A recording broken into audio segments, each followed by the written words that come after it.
Hey everyone, it's Lisa with Are You My Cousin? It's Thursday, so it's time for another one of our Facebook Lives. Hey Danny, good to see you from Ohio. I'm excited to be back this week and talking about those ancestors with common surnames. So while we're waiting for just a minute while people kind of come in, because I know it takes just a minute for everybody to kind of get notified that I am live here on YouTube and on Facebook. I wanted to share something really cool with you that I got to experience this past weekend. I was down visiting my parents, and my dad brought out this piece of family history. Now I'm going to hold it up because I don't know if you guys are going to be able to see it really well, if you can really tell. So what this is a, let's find it in the camera. It's a little handkerchief, and it's very yellowed. I'm sure it was white eventually, or originally. It has a little, what I think was probably pink kind of embroidery around the edge. You really can't see it. It's all faded. And if you can tell, you can see it has a coin tied in each corner. Now this little one is actually a half dime. The other one's, I think, a quarter. And the reason it was such an interesting find, he said, do you know what this is and whose it is? And so, I looked at the dime, and it is the handkerchief that was my grandfather's sister. She died of the measles in 1924.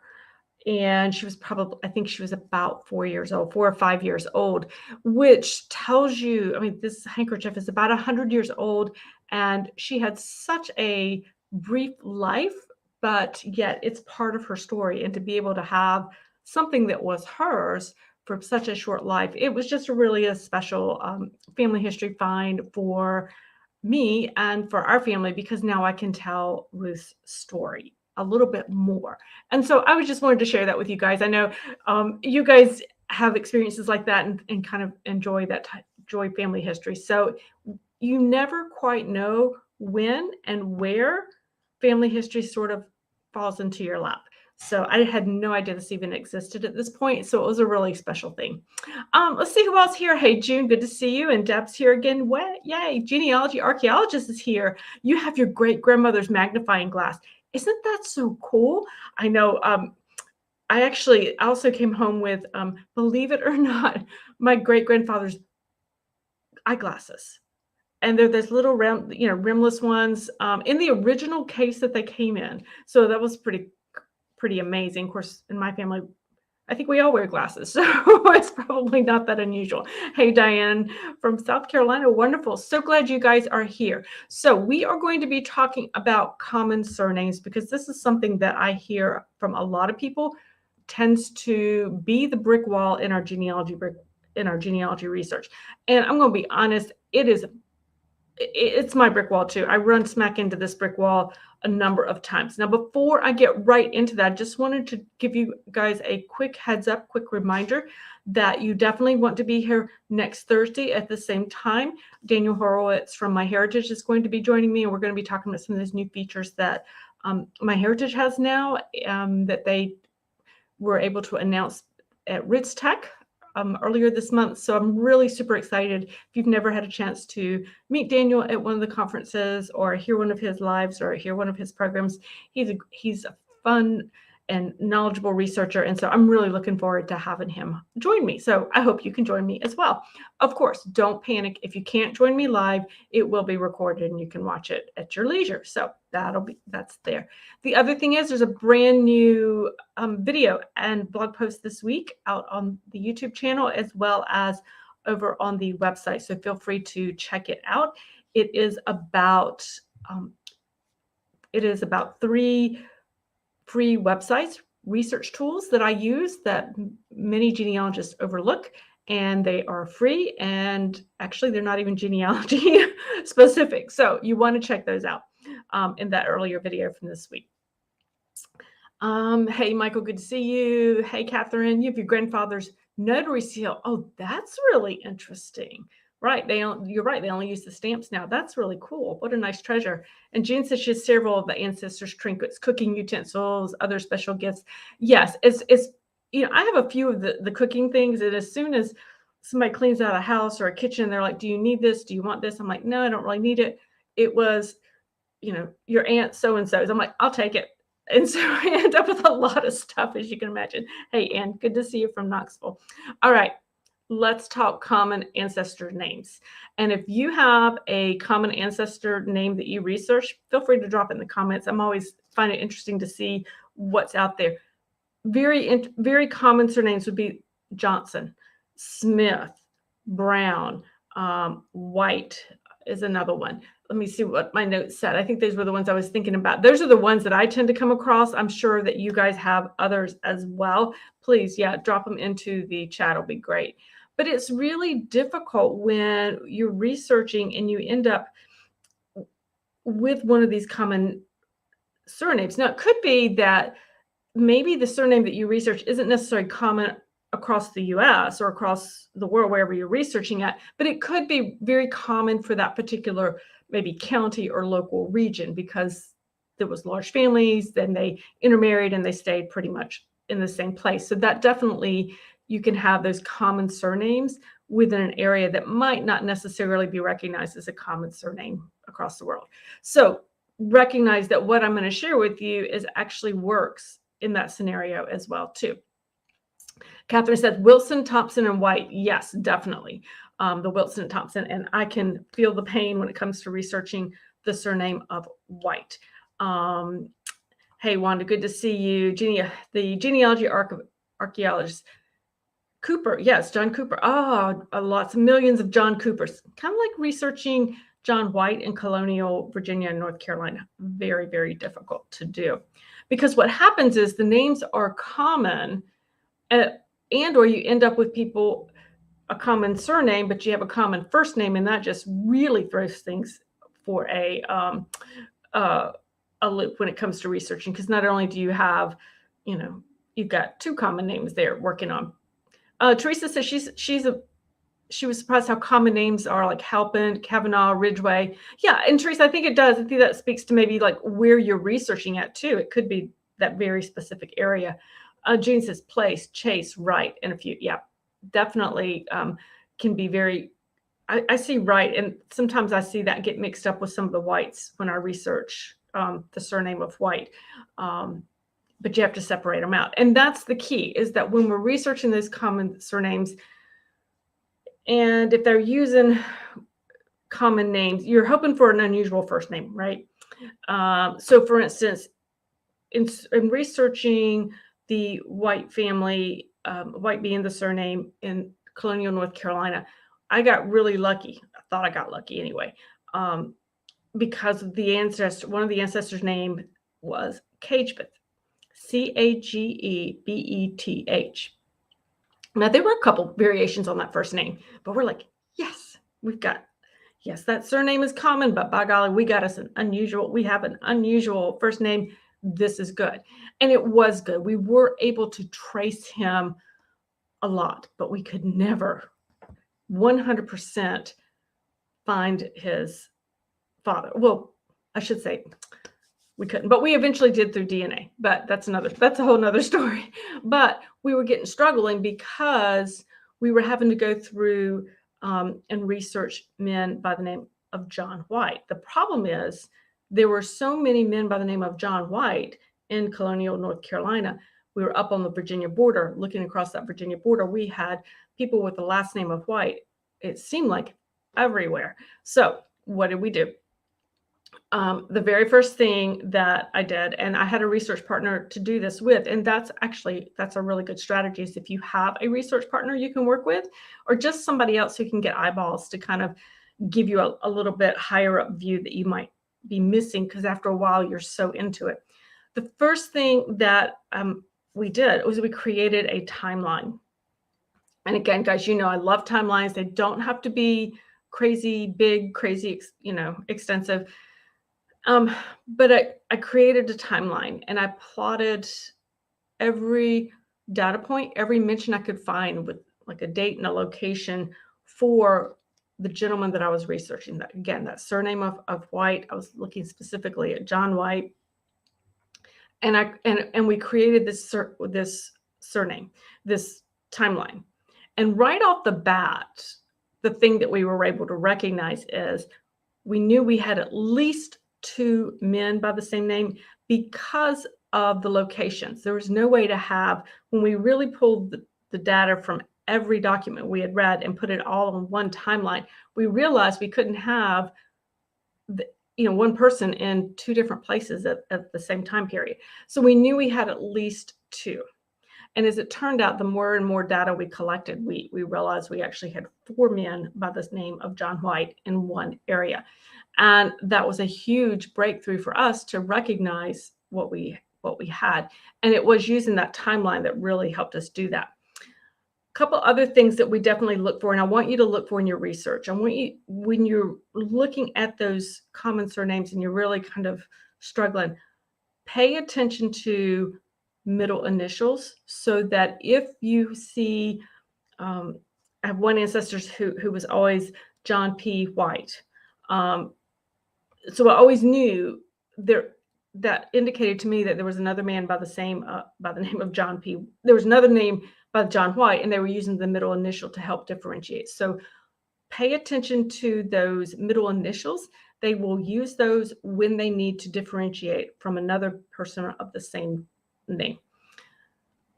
Additionally, when you're looking at that and going through the records, make a note of junior and seniors when they're added onto somebody with that common surname, because junior and senior designations were used when they needed to differentiate between 2 men of the same name in the records.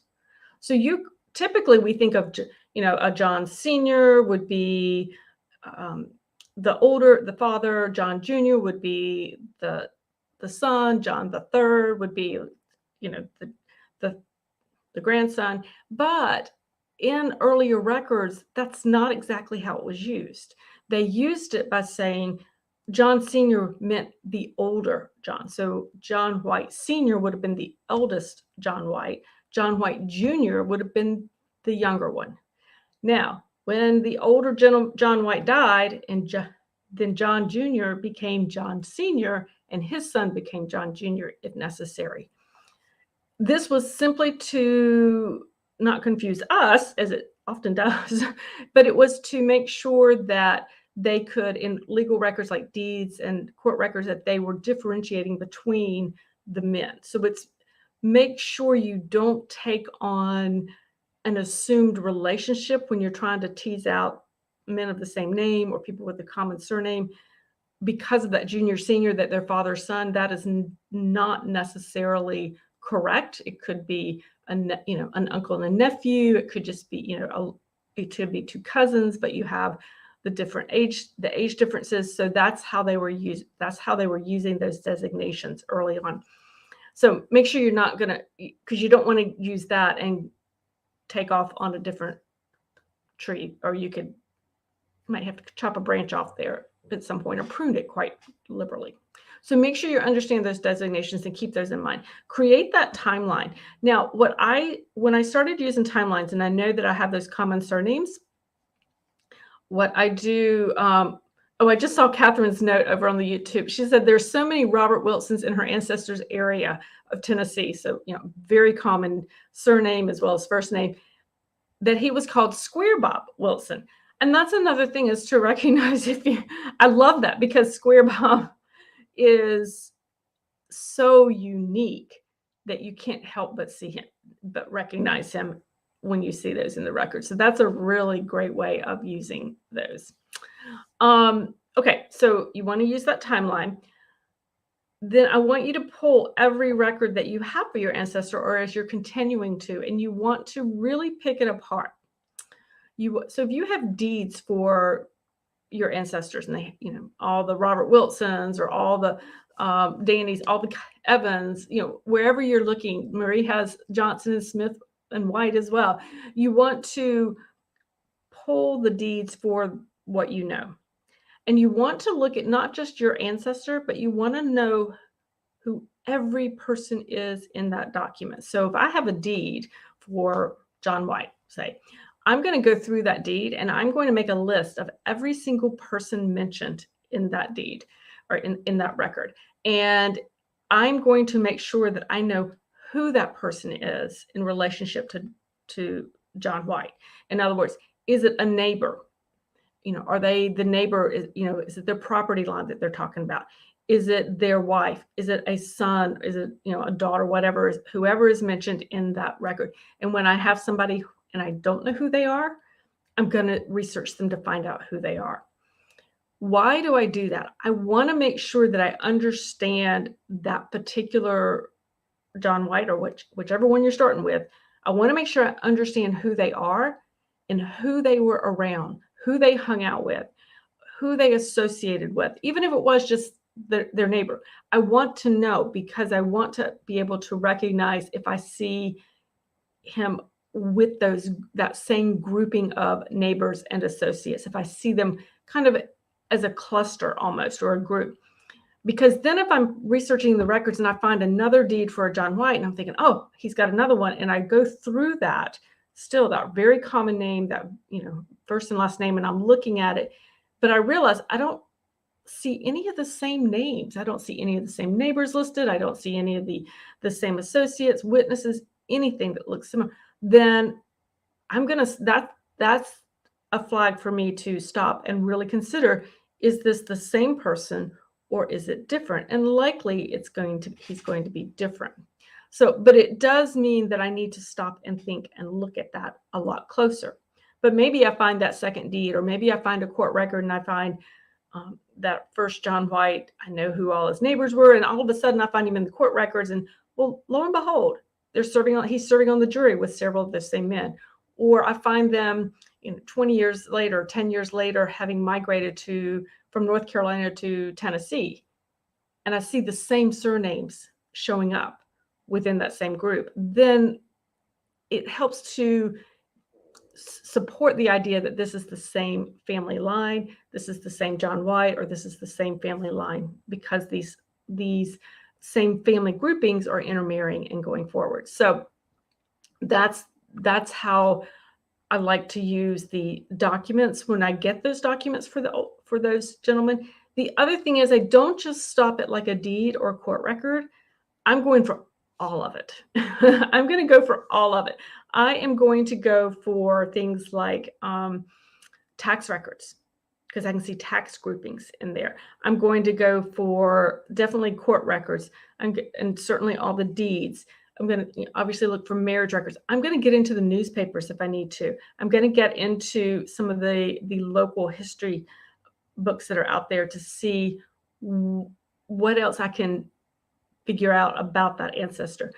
If it's a time period, if there's a directories available, I like to get into the city directories too, because maybe you're doing some urban type or city research, and if you've got that city directory, you can then start to place them on the map of the city, and that can be very helpful when you're trying to separate out groups of individuals. So that's very helpful as well.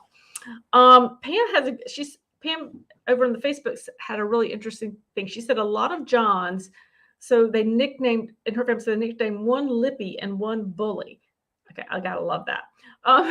So that's interesting. And you love the city directories. Yeah, I mean, city directories, because we don't have to go that far back in our research, that many generations back, to hit those common surnames and to hit those brick walls associated with those common surnames. And so the city directories do allow us to kind of see where they are in the city, and are they close? And okay, if they're close, they're all localized in a neighborhood. They're probably, similar, but maybe it's a whole nother line that is in a different part of the city, depending on how large it is. And so you may start to pick things up that way a little bit. So it's important to, as you guys know, I'm going to say it, social history. It's important to really understand what's happening in the community so you can trace your ancestor through that particular way. Another instance of that would be when it came to finding all the records is, I had one case where I was working on for a client, and the family started over in the extreme eastern North Carolina counties, and they moved, or northeast, they moved to central North Carolina, but they kind of progressed across the way. So I found them, but I was really concerned that if I had the right family. Did I have the right? And it was a common surname, and I wanted to make sure I had the right people. So I started researching the witnesses and all the deeds that I had for them. And what I found was the same three surnames that appeared in the northeastern counties appeared in central together. They were on each other's documents. Since what I was seeing was generations that had the next generation down, and they were starting to intermarry. And that was a nice clue to find that when all the Seagraves that I was seeing in one part of the state and would see them migrate, how could I be sure it was the same people? And it's because I tracked the older generation of the neighbors. They traveled together, thank goodness. They even had a stopover, and then they kept on traveling. And so I was able to track the older generation and then the younger generation together into the same area. So that's how I was able to determine that is by looking at the neighbors as well, because neighbors are great. You got to love neighbors with that. Sometimes we get lucky. And guys, I think this is sometimes just pure luck. I actually, in our family history, we actually have Smith as a surname. And I thought, when I first saw that, I thought, there is no way. I am not researching Smith. It's too common. And I've got plenty of others that I can do, that I can make headway on. My mistake, because it turned out my Smith turned out to be relatively famous locally, in the fact that he was a very prominent Methodist minister, probably I think one of the first here in the area where I was researching. And in fact, his house is even a state historic site now. So I was like, oh, that was my mistake. I made the assumption that I couldn't do it. And that was a big mistake on my part, because in reality, he turned out to be a very easy one to do because he was so well known in the area. So if you get lucky, your guy will be well known, or his name will be Square Bob, and that makes it easier too. So we're hoping for nicknames, right? And then ultimately, guys, as you guys know, DNA is very helpful in these. I'm not a DNA expert. You guys know that. I use Mary Eberly of DNA Hunters, who comes with, who's on here once a month with me. But DNA is then that next piece that you can do to help you define the line. In fact, DNA is what eventually broke the big brick wall that I had with my White family. With the surname White, we did the DNA testing. I actually had my partner, who was unfortunately is no longer with us, but he was able to set up a DNA test where we were able to test using the Y. We actually used Y DNA for the male line, and we actually were able to put the final pieces of the puzzle together and actually determine that our surname was not White. Anyway, we were actually Sweeney's, so that took us a whole left turn there. But it was that DNA piece that was able to help us to make that definitive discovery there at the end, and discover, as I think a lot of us find, the case of a blended family, with a widow marrying and children taking on the stepfather's surname. So it turned quite interesting there at the end. But if we hadn't had all that other research, the DNA wouldn't have done us as much good. We had to have the paper research and the DNA to be able to put the pieces together. We went as far as we could with the paper, and we had very good theories, but we weren't able to solidify it without the DNA. But if we had just done DNA, the results were so different than what we expected, we would never have been able to do it, to make the final conclusion, without the paper research too. So I don't think it should be one or the other. I think it should be both. Oh, hey, Dan, let's see. Danny said he's tracing Evan Evans. Oh, my gracious. Back to 1900 census. The 1880 census had 3 possibilities. Use the addresses in the city's directories to trace yours back year by year, and figured out the right one. Exactly. Danny, that is the perfect example of how to use the city directories. You use those census records. You were able to narrow it down, and then get down into that real year by year type of research, and being able to place them on your timeline year by year. And it does help you be able to crack the case, so to speak. So excellent. That's an excellent use of that. So way to go.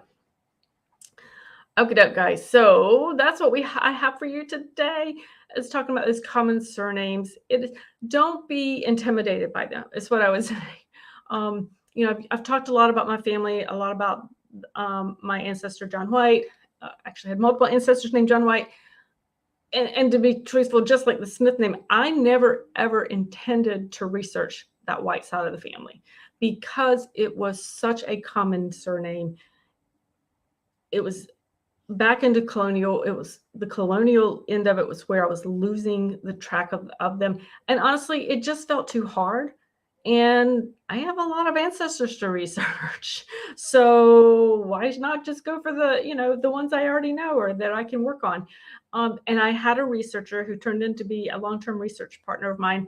And he actually reached out to me and called me and had one piece of the puzzle.